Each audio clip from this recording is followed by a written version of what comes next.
Hello, everybody. Thank you very much for coming to hear about our proposed capital project. Just to remind you that June 7th from 7 a.m. until 9 p.m. is going to be the annual Mahopac Library budget vote, trustee election, and this year we have a bond referendum on the ballot for a proposed capital project, which is why these gentlemen are here, to answer any questions that you may have about the capital project. So just remember to come and vote on June 7th. It's here at the library. And so I'm going to introduce you to, first we have Robert Palumbo, Chris Glaubitz, and Lou Rodriguez. Chris is from the architectural firm Tetra Tech, and then Lou and Bob are from the Palumbo Group. They're construction managers. So they're going to do a presentation, and then we're going to take some questions at the end. So if you have any questions, please feel free to ask them. We are recording this. You don't have to go up to the microphone if you have questions. It should pick you up from where you're sitting in your seat. So thank you very much. Hi, thanks, Michelle. So with that, thanks everyone for coming out today. My name is Christopher Glaubitz. I'm an architect and project manager with Tetra Tech Architects and Engineers. And we were asked, I think it was 2019, a couple years ago, to do an evaluation of the public library building. And at that time, we created a report with some suggestions about some items that could be improved, as well as some other items that would require some additional investigation. So over the last couple years, the library has done that, and they've looked into some of the, they've performed some of the testing that was recommended. They went out and got some other opinions from other architecture and engineering firms, and have done a lot of due diligence around the background of trying to figure out how best to proceed with solving some of the issues with the building that they've experienced over time. Particularly recently, the main one being a challenge of maintaining the indoor temperature, right, at a appropriate level and in an efficient manner inside the building. So like I said, a number of investigations were done, and the library came back to Tetra Tech and asked if we would kind of take it to the next step and propose a project that would address some of those issues. So the scope that we're gonna go through, and I'll go through sort of line by line, but fairly quickly in terms of an overview, are the items that we've identified that we recommend that the district perform to address some of the issues, and I'll talk through that. So before I get into that, any questions about what I've said so far? After we go through this, we'll talk also about the next steps, the nature of public bidding and how construction happens, and I'll turn that over to my friends here at the Palumbo Group, who are construction managers that the library has teamed with, and as we're building out the team to get this capital project done. So we'll talk a little bit about schedule there at the end. Okay, so the total cost that we saw in the last slide represents an estimate that Tetra Tech, in collaboration with the Palumbo Group, have recommended that would cover the construction costs and all the fees associated with doing a capital project, and that represents a number that the voters would approve the library to be able to bond for, as sort of a top limit of that. And so that's part of what the vote is about in the state of New York. That's required for this type of public project. Okay, so I'm starting to go through there. I'm going to look at my notes here so I don't have to crane my neck around. And I'll just start going through. So one of the things that we identified was at the front. If you've been here after, say, a big rainstorm, or maybe in the winter, you see there's some puddling areas in the parking lot. So we want to correct some of the drainage issues and improve just getting that water away from certain areas of the parking lot for safety. There's a very small item to improve the concrete pad at the dumpsters. If you've been out there, they're kind of pell-mell, in the way that they are. So just to clean that up a little bit and allow those to sit on a better surface. There are some, if you look at the garden walls out in the front of the building, we can see that over time there's some water that's gotten into those walls, and you see what we call efflorescence, which is just evidence of water having gotten into those walls, coming out of the walls, and it leaves the salt on the surface. So that white surface that you see on the surface of masonry walls is typically salt, but it's an indication of something that should be done just to protect the construction through the freeze-thaw cycles that we experience quite a lot up here in New York State. Moving along, there's a little bit of attention to the elevator to be paid just to improve the operation of that. There are also a couple studies in here that have been now performed. One is just to investigate the exterior wall construction a little bit more and remove some of those bricks. We've got a mason in to remove some of those bricks and do some investigation into how the actual existing construction is at the moment.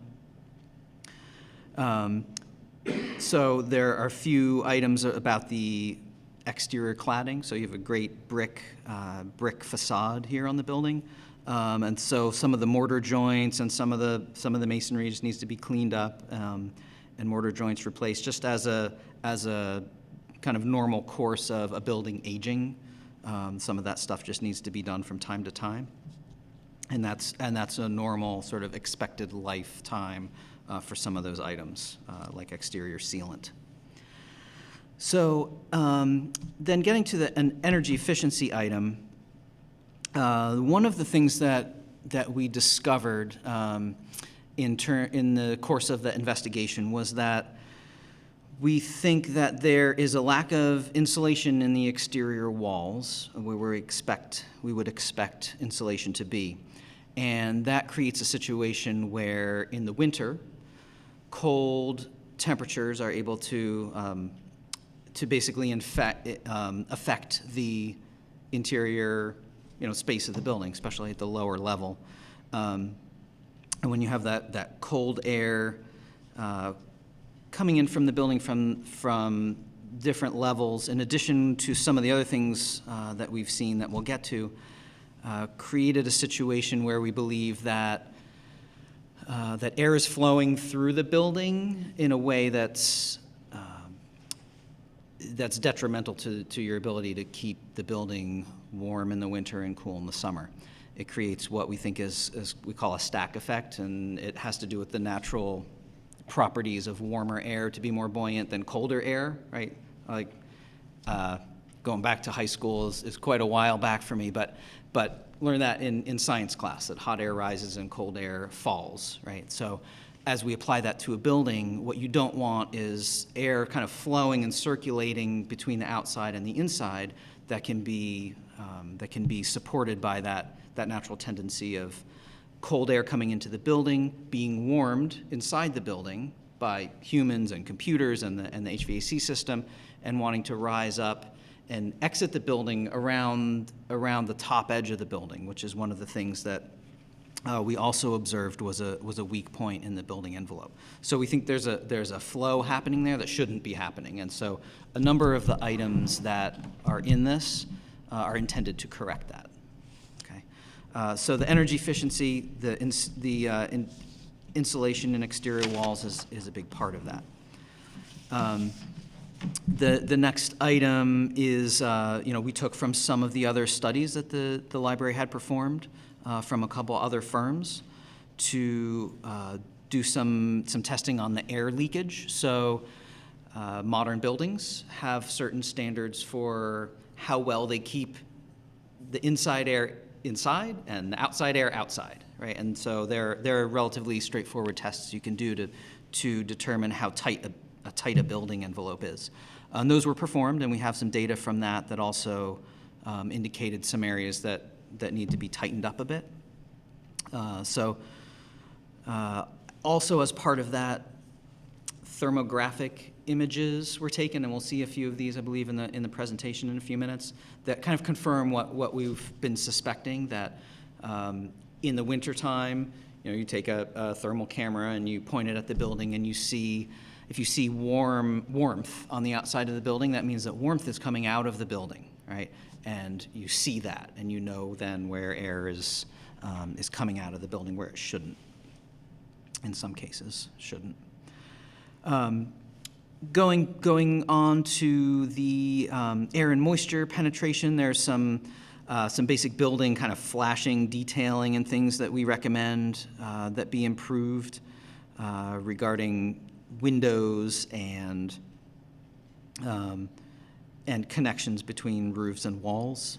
So there's an item there, and that involves removing some of the brick on the outside and putting like metal sheets of flashing to get that water to go to go back out to the building in the right places.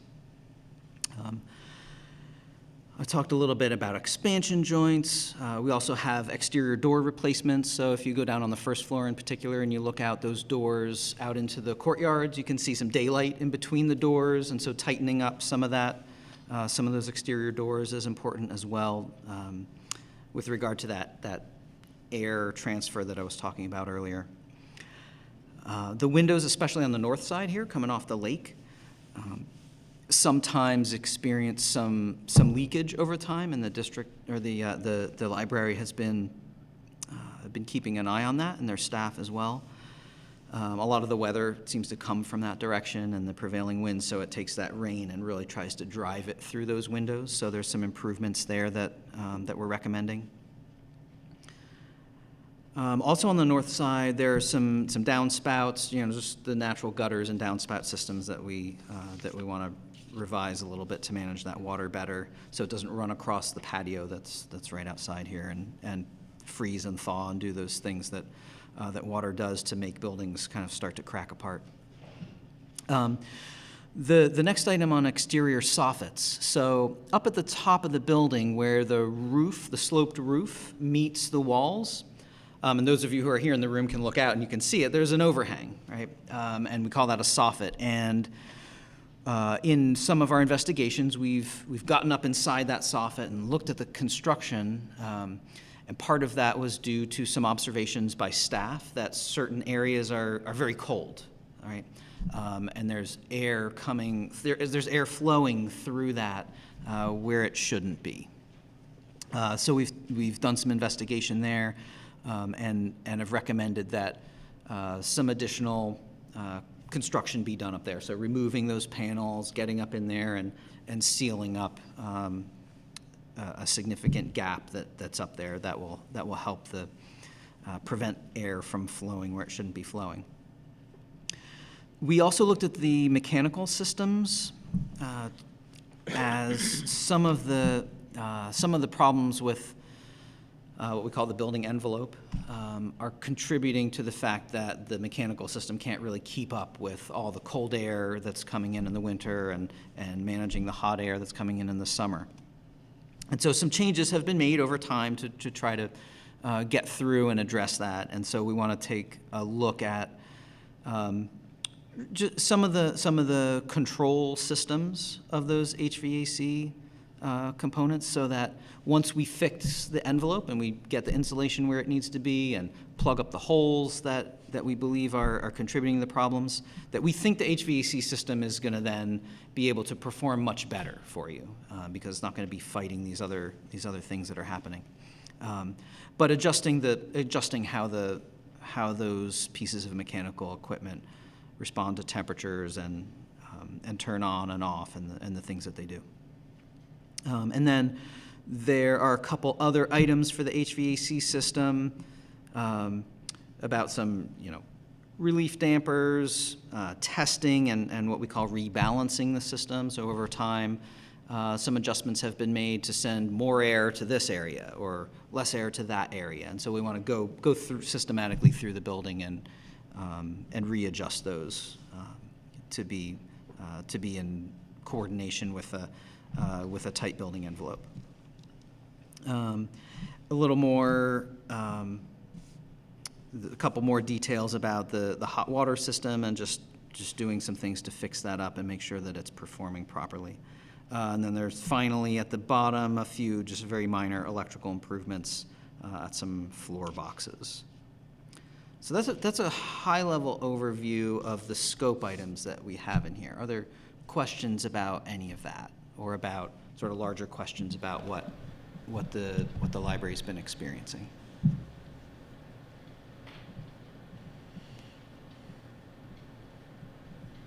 Did you want to show the thermal? Yeah, let's take a look at those thermal images. I'm gonna kind of crane around for a minute here.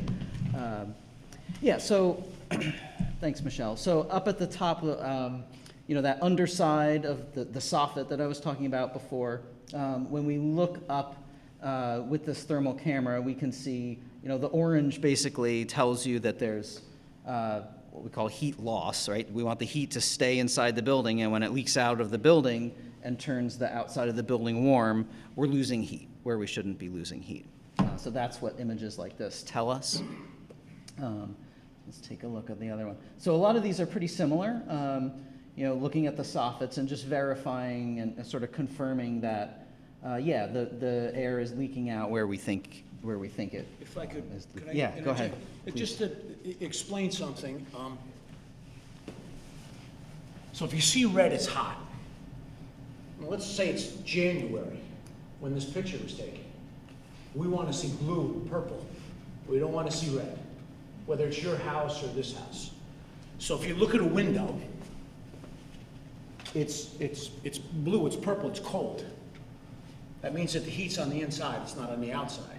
If you see the edge means that the heat is coming outside of your building, okay? There's roughly 3,800 square feet of glass on this building, okay? It's commercial storefront, so all that is, the difference between these windows and your windows of your house is the windows of your house are put all together, and then the carpenters put it on with a mechanical fastener on the outside. And it's basically it's inert.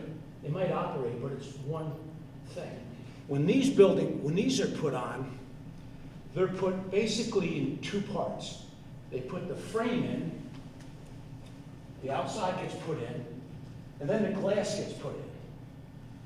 When you set that glass in, you set it on little blocks, a synthetic block. They're called anti-walk blocks. And you set those on, they set the glass in that unit, then they put a gasket around it, and then they put a piece of trim.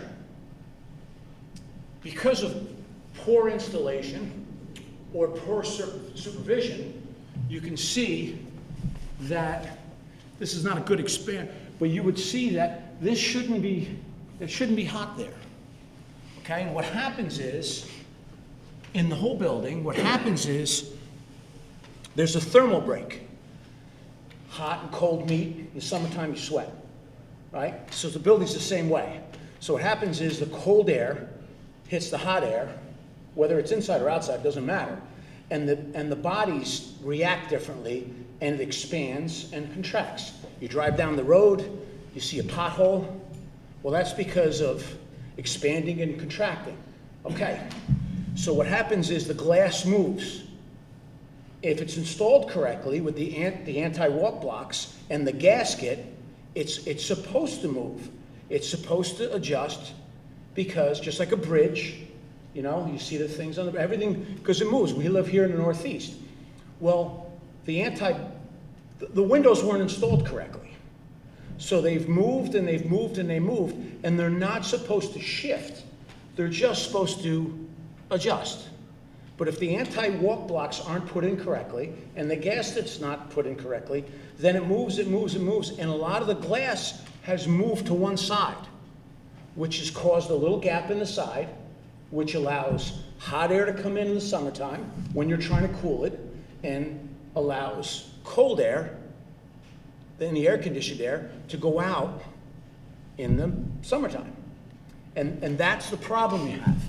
So up here, in the soffits, there's insulation missing. The biggest problem with the building is that your thermal break The difference between your outside jacket and the inside is Your zipper's down. that's it. Right? It's You not got like broken. it's wide open, right? It's not broken, Yeah. it's got to be adjusted. It wasn't installed correctly. And that's why it cost you so much to run the building. That's why you're having these problems. And I just wanted to interject that. Yeah, thanks, Bob. Appreciate that. Yeah, any other, let's maybe just like look at these couple other images. They're very similar. In this room up in the corner here, there's an area where we saw there was not insulation in there. I think we have maybe one from looking at the roof as well. So there's just looking at the inside and just doing investigation. So here's an example of a good installation, like Bob was saying. That purple that you're seeing there. So there are definitely some areas where there's good insulation, some areas where we think there isn't. Thanks, Michelle. So any questions before we go to kind of schedule and sort of the next steps of the process? Okay, so everyone's going to come out and vote, right, in June. And so once a successful, hopefully, vote is on the books, we can start looking to the construction phase of the project. One of the other things that we need to do for public projects is submit it to New York State for their review. The state of New York, the Education Department and the Office of Facilities Planning is the state agency that issues building permits and does code review and engineering review. And so we've made that submission. We have the technical approvals for the submission for the project. We're waiting on another piece of that office to give their final approval basically on the paperwork. So once we have the vote and we have that approval in place, we will be allowed to go to bid. And so what that means for a project like this is that the state of New York requires a public bid process. So that means that the documents that Tetra Tech has prepared are issued through a formal process to solicit contractors in the marketplace to come out and hopefully provide their bids in a prescribed way for the project. And so that's how you get competition and you get, sort of have that market economy working for you. And those bids are opened at a certain time and place. And the low bidder is awarded that project, right? So that's all basically by New York State guidelines for this type of public project. And once those bids are awarded to the contractors, then the construction begins. And so the bidding phase, and especially the construction phase, is where you'll see probably less of me and more of Bob as the Palumbo group, as the construction managers, manage the contractors and manage the schedule and manage what things are happening where. So I know you've done some scheduling on this and some discussions. I don't know if you want to add anything about Lou. So Lou would be the project exec and Lou's going to run the construction. Yeah, so, just going back to the bid process, I think what's important is to understand what that means. So this project wouldn't be put out to bid for, say, a week. It's going to go out to bid for at least 3 to 4 weeks. When you look at the project, it's specific. There's a site work component. There's a building envelope component. Our job is going to be to really solicit the contractors that understand that type of work. So we want to get in some good glass contractors. We want to get in some good insulators, gyp contractors that could give you a good finish after the installation has been completed. So that process happens over that 3 to 4 week period. We do a pre-bid walkthrough. So we bring contractors through at least 1 or 2 weeks within the bid process. We walk them through, and what we do is teach them about the project. We teach them about how we're going to move through the building. We're not just giving them the building and they're just taking the building as a whole. We're going to show them that they have to move through the building in a certain way to allow the library district to stay in operation. So that's part of the sell. And we also, what we want to do is the better that job that we do when we bring them through, the better the bid is on bid day. As Chris said, we do have a formal bid opening. The bid opening is public, so it's not behind closed doors. We read aloud all of the bids. The low bidder will be, of course, you can, just by doing math, you'll be able to notice who the low bidder is. But that doesn't mean that's who we're going to recommend. What we would do is qualify that low bidder, make sure they understand the scope of work, they understand, we go through our numbers, make sure, hey, did you include this? Did you include this? Did you include this? We don't want to bring a contractor in that's going to fail on the project. If we have a scope of work that's budgeted at $1 million and someone comes in and bids it at $500,000, to us, that's not a good deal. That just means somebody missed the boat on the bid.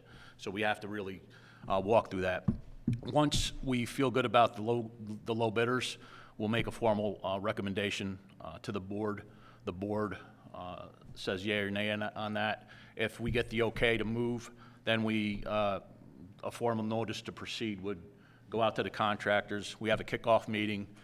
And then, like Chris said, we start the construction phase, which right up front is submittals and approvals, right? So they're submitting on the product data that they're going to be, the insulation that's going to be used, any materials that are going to be used for refitting of the windows, exterior doors, what are we doing for the stormwater work on the outside of the building, railings, things like that have to be submitted, approved, prior to a contractor starting any of that work.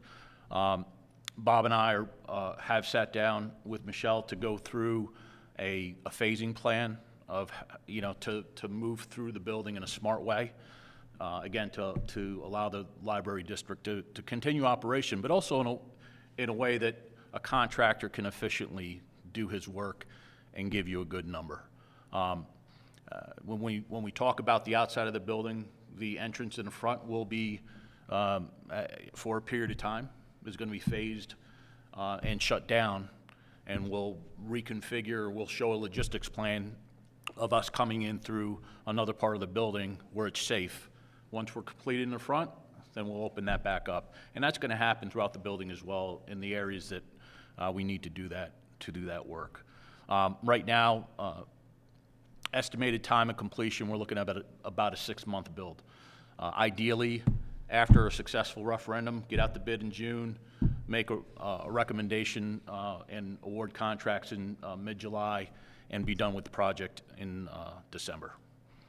Bob, I don't know if you want to add anything else to that, but just... So it's, once again, it's just to reiterate on a couple things, because I know it gets hit at you. The biggest aspect of this is it's open to all contractors, all qualified contractors. And what our job is that what Tetra Tech does is Tetra Tech puts together the menu. They put the drawings together to talk about the buildings, the areas of the buildings that has to be touched. What we do is we take that menu and we break it up into different recipes, to different scopes of work. And we solicit all those bidders. And this is what we do. And we're going to have many people bid the job. And then, like Luch spoke about it, just once again, I've always thought this was one of the things that people, they go, wait a minute, how does this get done? And it's just that the bids are sent in by a date. It's a public forum like this. It's recorded. And we say, okay, it's a closed seal envelope. This is contractor ABC. It's 3 o'clock in the afternoon on the 29th. We're opening this bid up. And the number is $345,000. And they're a plumber. Okay. And then we go through the whole thing so everyone sees it. We don't know who the contractors are going to be. We know many of the contractors who are going to bid the work, who we're going to go after. And that's how it's set out. And then we qualify them, and let's touch base on that. And the reason why we qualify, he talked about $1.5 million. Well, we have, let's just say we have a site contractor that comes in. And let's say there's $300,000 worth of blacktop and, masonry work, outside digging and drainage. we'll go through and say, do you have all the blacktop? And he'll look and his notes, yes, I do. Do you have all the contract, all the concrete? Are you gonna move the utilities? And all of a sudden, that contractor realizes, I forgot that. There's 15 telephone poles. I don't have that. And all of a sudden, he realizes, we don't wanna bring a contractor in that has missed something. When there's 4 or 5 contractors, they're always around the same number. And there's always one person that's very low and one person that's very high. And we just want to make sure that they have everything, because we don't want them to fail. If they fail, then the whole job stops. It's just like having a flat tire. You're driving down the road, everything's great. All of a sudden, you have a flat tire. Here you have a $50,000 vehicle that doesn't move because you ran over a 2-cent nail. And I think one of the things that's important about that is that's the opportunity for that contractor to withdraw their bid within a certain period of time. That's right. He can step away. He can step away, and it's good. It's open. We go through the plans, we talk about it. The idea is twofold. We want the project to be successful in the aspect that the district gets what they want, the building gets repaired, and number two, that the building performs. Now, the problem you're having right now is your building's not performing because somebody wasn't watching, somebody didn't know what they were doing, somebody might have forgot to bid something and they had to go over it quickly. We don't know, we weren't here. But what we want to... Could you speak to how you, as the project managers, are going to ensure that it is done correctly this time? Sure. Thanks. Sure. So, first and foremost, we have on-site supervision here full-time. So I think, that's an important statement because a facility like this, if it was built without someone watching all the X's and O's initially, you probably wouldn't have had this problem because somebody would have said, hey, before they closed up the walls, you missed insulation, right? So our regular routine would be showing up in the morning, making sure the appropriate manpower is here, and monitoring the work. Monitoring the work means they have to build it per the plans and specs. We're not making up our own rules. We're going by what Tetra Tech has drawn. We document, so we take pictures, videos, what have you. So what's important about a building envelope project like this, we want to prove it at the end, right? We want to prove that it worked. Everything that we did worked.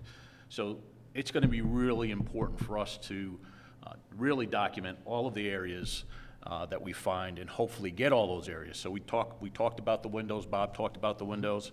We want to make sure that everything's fully insulated. When we get into November, December, now we get to that point where we're proving the system, the mechanical system, is it going to be working as hard? Let's do the infrared scan again, right, at the exterior of the building. Are we still seeing some loss? So us being here every day and making sure those prime contractors are giving you what you bought is what we're supposed to do.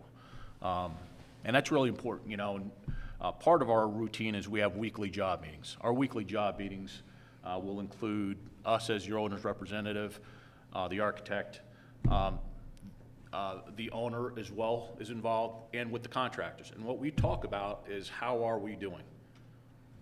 Are we, doing well? Are we falling behind? One of the hardest things we're running into is today's economy and market place is tough. Contractors, even the good ones, are having a tough time with purchasing of materials, getting those materials on site in a reasonable amount of time to meet our schedule. So on purpose, by design, we put a good schedule together, a 6-month schedule. In theory, this work, if you just gave us the building, we'd probably get it done in a shorter period of time. We might not have all the materials in that time, right? So we're phasing the project the right way. The contractor can buy it out the right way. But again, we have our weekly job meetings. In our job meetings, we talk about the submittal and approval process. First we talk about safety. First and foremost, because we do have the community coming in and out of the building. So we talk about safety, we talk about making sure there's separation between the prime contractors and the community coming into the building. That's number one. Number two, we talk about submittals, the submittal process, making sure that everything that is in plans and specs has been submitted and approved, and we're buying that quality product. We talk about any potential change orders. So as we start cutting through walls, there may be other areas that get exposed that may be something that wasn't part of the contract documents. We don't know. Once we cut open a wall, there may be other areas that need to be insulated. While we're there, that's what we're gonna do. And we'll talk about those at our job meetings. We'll also talk about applications for payment, paying the contractors. We wanna make sure that they also, if they're working hard, we're gonna be working hard to make sure they're compensated. And that's a monthly pay rec cycle. And then we also talk about anything miscellaneous, on top of that. But that's a weekly discussion that we have with the contractors to make sure that, at the end, you've gotten the right product. And one quick follow-up. So, and then those weekly reports, they'll be made available to Michelle as the director of the library and to the board? So the weekly reports, we call them meeting minutes, yes. So those meeting minutes would follow that same agenda that I just talked about, and it'll give you a good flavor of the project. Well, what we also offer up, because this is, something that the library district doesn't do every day, we'd be willing to come here once a month, sit down with you and talk about the project. Hey, here's the good, bad, show some pictures, right? Here's what we found, here's how we're moving through the building. We'd be willing to do that. We do that with the school district now. They ask us to come in and give regular updates on the bond project, and Thank you. Good, bad, and different. As you had answered a question I had about supply chain difficulties. That's why you have this six-month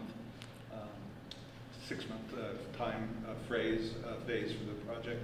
The other thing, you had also said if you open up things and you see something else that you might not initially have talked about, or if inflation continues to creep up on costs for raw materials, is that all covered by that incidental budget line that you had in the... Yes, we do allow for expecting to discover things, right? That's typical. Like Lou said, you open a wall and sometimes you discover, oh, there's a pipe here that it makes sense to move out of this exterior wall, for example. And we're going to ask the contractor to do that piece of work, and it's fair to pay them for that additional piece of work. So we allow for that, and we sort of bake that into the budgeting for that. We call it a construction contingency, and that construction contingency would...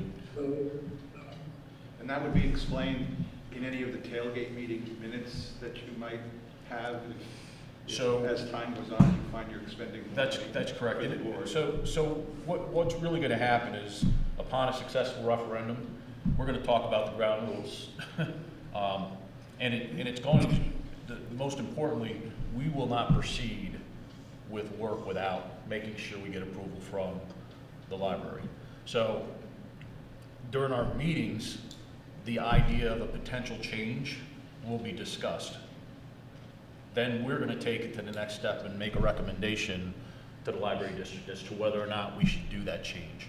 Or we may say, you know what, this is something that can be done at a later date. Maybe operationally you can take care of it. Or we're not getting a really good number here.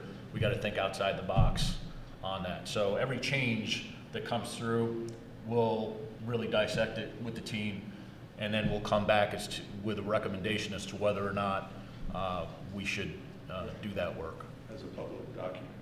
It's everything is public, and everything that's done on this project can be foiled by the community. And Lou, I think Frank has a question.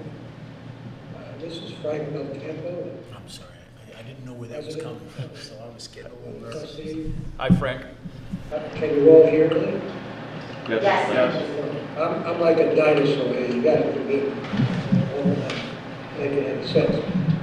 I really love Joe Montori's question, because one of the things that impressed us most is there's so many components here that we're talking about. Site component, building envelope component, mechanical component, controls, masonry work, HVAC, there's a whole list of components that have to be bidded on. And I have to share this with the public. When I spoke to Mr. Carlos, Superintendent of Ed, and he said, you guys are on that job every day, even with all this crazy supply issues that we're having, because your job is 5 times more expensive than our job. And you were there, and Anthony said, I can mention this, Anthony DeCarlo, that because you were such a great part of the work, because you reviewed these various bids and all of these different components, you saved the district millions of dollars. Now that's not chump change, even if it's $1 million, $2 million, that's taxpayers' money. And what I'm hearing from Lou and of course from you, Bob, that you're going to be here. You're the clerk, say clerk of the works for the lay people. I know that's like just a phrase, but the average guy at home wants to make sure that the eyes are on it every minute. And I think that's going to help us not only get through this with cost effectiveness, but like somebody, I think it was April Daly, said something on a text here, you're going to be the one to monitor it, make sure that it is successful. And I applaud you for taking the time this morning to show just exactly what your role is. And I can't overemphasize it. I'm glad Joanne Montori brought that up. And because one of the things we want to make absolutely certain that this gets done with dispatch, but quality, of course, so we're not back here 10 years, 20 years from now. That this is something that can last for a long time, because this building is really dedicated to our community. And we're doing this because our community deserves this, a building that is properly functioning and there for the people for many years to come. So I know I'm getting a little long-winded, but I want to thank you, Lou, because you've done some great work over at the school. I know you're not over yet, a lot of things going on over there, but you moved through that pandemic like great people that you are, and I know you're going to do the same for us, and that's why we're here. Thank you. Thank you. Thank you, Ray. So yeah, so we're first thing in the morning, we'll be the first one here, we'll be the last one to go. Everything that gets done, we document, we monitor, that's what we do. It's, you know, it's every job, the procedures are the same. The components and the elements and the schedule, the phasing, the dollars are different, but the format is always the same. Thanks, Bob. Yeah, I also want to just add that Tetra Tech remains involved. We're certainly not on site on that regular basis, but we certainly come out and do observations, and at the end of the job, do inspections as well to confirm some of the things. And as we've done in the school district, we've had a great partnership for Mahopac Central School District. I wanted to touch on one thing that Eugene you brought up. I think you used the word escalation or inflation. I just want to be clear that when we accept bids from contractors, those are fixed fee bids for that work. There are certain there are allowances for changing those numbers, like Lou alluded to, but there's a lot of scrutiny on that process, and there are specific procedures for how you go about adding, change orders, how you go about adding or deducting work from that number. Okay, thank you. Does anybody have any questions?